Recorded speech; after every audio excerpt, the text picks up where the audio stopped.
Hello and welcome to the YouTube channel for Catch. My name is Sam and I am the founder and lead coach here at Catch.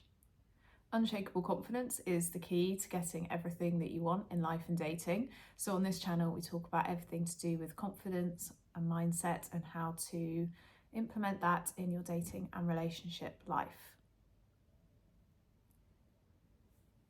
It has been quite a long day of filming today. You probably would have seen this pink cardigan in quite a few of our videos now over the past few weeks, but wanted to film one more that I think is really important and while I'm inspired to do it. And the topic for today is that your past, particularly to do with dating, does not have to determine your future.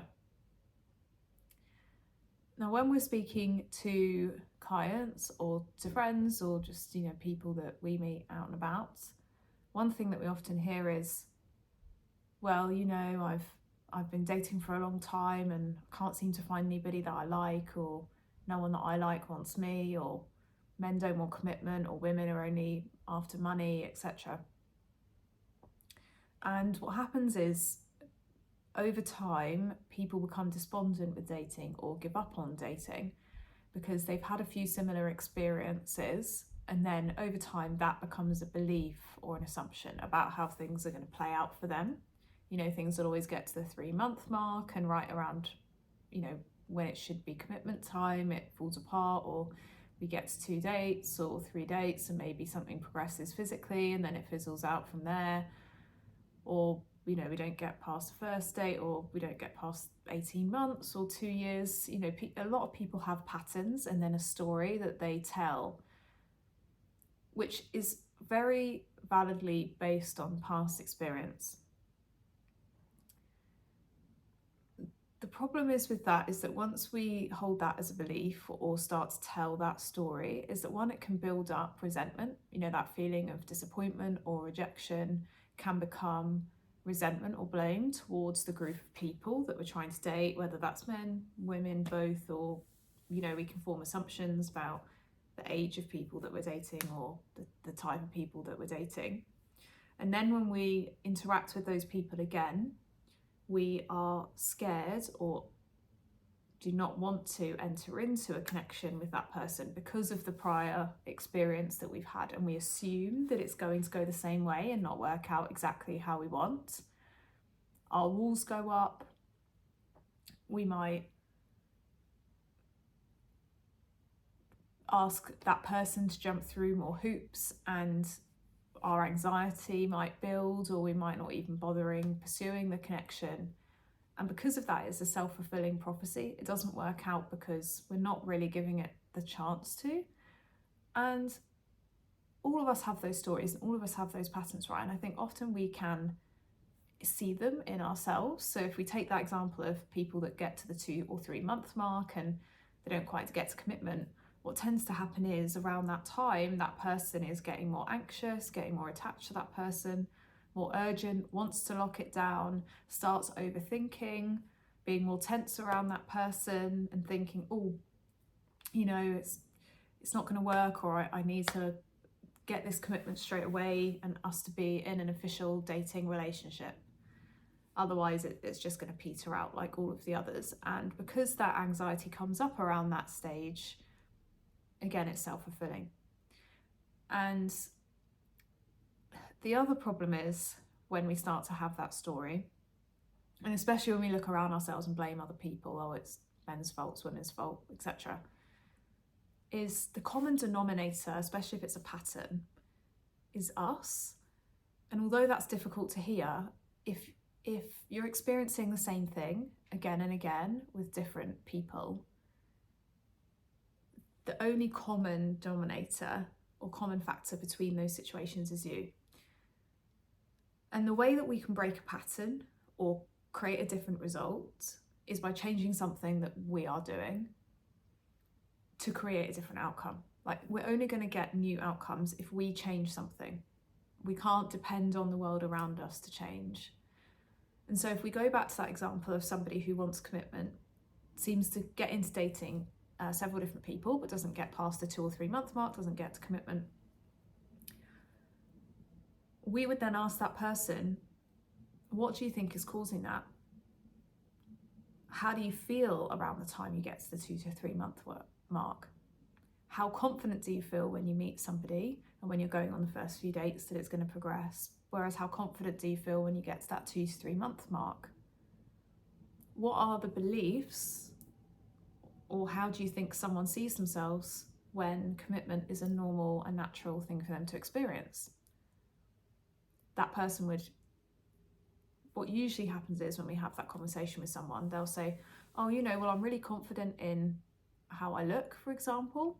So I know that people want to approach me, they want to take me out on dates, they want to chase me during those first few dates, but actually I'm less confident in how interesting I am, and therefore don't always feel good enough for commitment. So when it gets to that commitment time, I get worried that their interest is going to continue.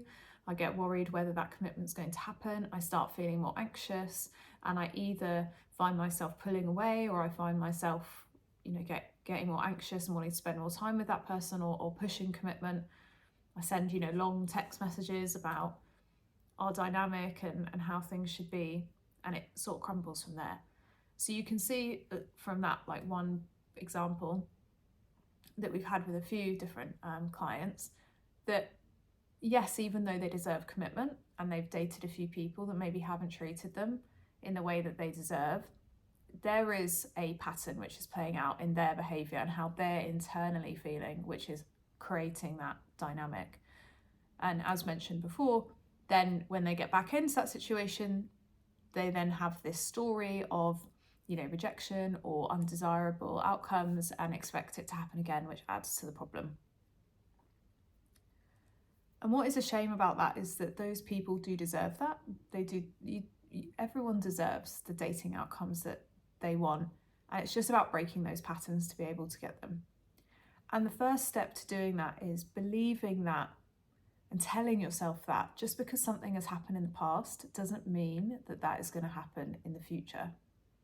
And believing that you can have exactly what it is that you want, and not only that you can have it, but you deserve it and you are worthy of it. Because once we know that deep down through telling ourselves that again and again and again, till we really believe it, not just at a conscious level, but in a deep inner subconscious level, that's when we can create an environment for that to happen for us, because we can stay in that relaxed state of flow, let a situation play out, not have to force it, can stay relaxed, don't let our anxiety build and perhaps self-sabotage a situation. And remember that we are good enough for that experience. And when we know that we're good enough and we're worthy, that's what draws it to us and it plays out more naturally. So yes, the first step is admitting what it is that you truly want. Let's take that example of commitment, and then believing that you can have it and that you deserve it regardless of what has happened in the past. And then believing that that can happen for you and it will happen in the future, whether that is with someone from your past that you still have feelings for perhaps, or somebody new.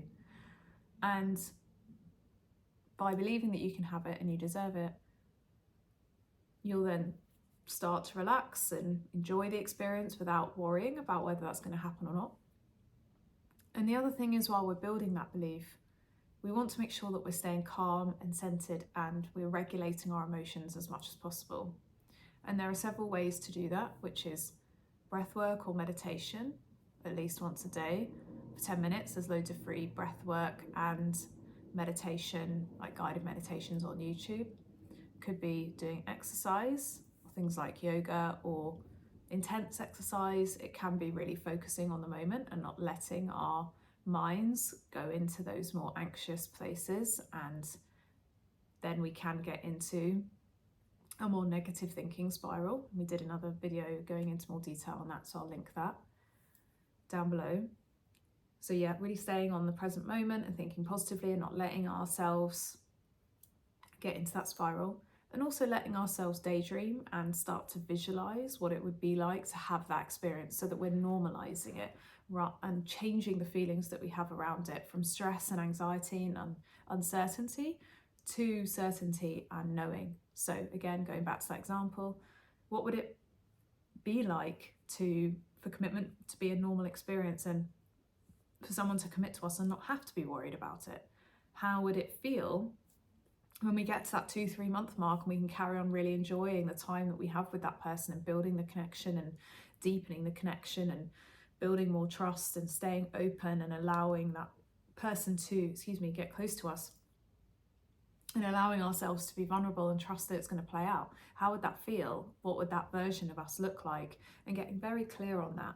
So if we can regulate our emotions and stay calm and relaxed, we can start to entertain these things and change the pattern of feeling and behaviour away from anxiety and stress to, actually, this is very normal for me. So then the next time you meet someone that you like and you get to that 2-3 month mark and you're enjoying it, rather than becoming tense and feeling urgent, needing to force it and bracing for impact and expecting it to go wrong, you can then relax and enjoy it and go with the flow and assume that it's all going to work out and know that you're worthy of it and know that you deserve it, and then let it happen and let it flow without creating any weird behaviours and clinging to that person or pushing them away or self-sabotaging in a way. So that's what's so critical, is telling yourself that you can have it in the first instance, regulating your emotions, doing those things that you need to do to stay calm, and then starting to daydream and visualise and keep on telling yourself that you deserve it and that's normal and that can happen for you. So then you're prepared next time it comes. You should be able to overcome that obstacle and create a new outcome, because from new behaviours we have new dynamics forming and new outcomes. So hope that helped, and hope that reassured you that just because things have been difficult or you haven't got exactly what you wanted in the past, you can have that going forward. It just needs a firm decision and you believing in yourself and persisting through challenges and relaxing until you get it exactly what it is that you want. You deserve it. So if you have any comments or questions on that, feel free to comment down below. If you want to work with us in any way, that information is in the description box below also. Thank you for liking, sharing, commenting and subscribing, and see you in the next one. Thanks, bye.